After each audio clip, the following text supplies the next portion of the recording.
عنق مسكحين سي دياري مدى لبعض وحاوي وح معان oo wax yar sida juuska shaahiga waxyaabaha macmacaan dhanka mamnuuc cunugaas intuu ku jiro safarkaas uu ku jiro midda saddexaad ha u baahan tahay inaad samaysid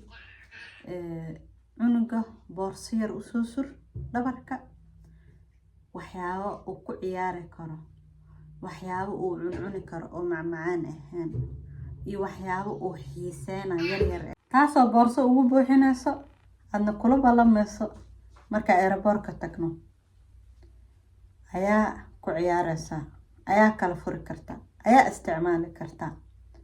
marka taas waxay ka saacidaysaa inuu ku mashquulo marka saasay tahay haddana mar kasta iska kala furi karo mar ani aan ku fasaxa leedahay yacni markii la fariisto oo la sugaayo waqti munaasab ah u sii sheegaysaa iyo waxyaabo qaar gacmaha ay riixriixaan ilaa ilma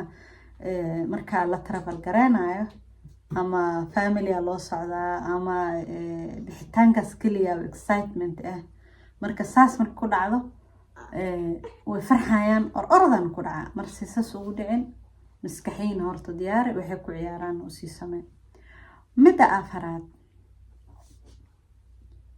oo arkay hadda oona dhibka ugu badan keenayo waxaa waa ciyaalka iPad ama telefoon ama wax ay fiirsadaan ayaa lagu mashquulina taas marka wax fiirsadaan wax markay fiirsanaa way ka fadhinayaan yes waa la isku raacay laakiin marka cabaar fiirsadaan ay ka daalaan waxaa dhacayso cunug dabeecada ka dhumayso dabeecad la'aan ku dhacayso marka saas u dhicin ha isku soo qaadin ama ka xaray ama xilli yar waqti yar la u ogolaaw waqti yar la fiirso ha ka badin marka screen ka badan ilmaha way ka waalaan midda shanaad waxaa weeye boorsooyinka oo xiriga leh u xir ama xiriga iyo macal gacanta iskula xir iyo gacantaada iskula xir soo cunuga haddii adoo mashquulsan kaa tago sida u ogaatay cunugaada meeshuu jiro safe maaha carruurta iska kala carraa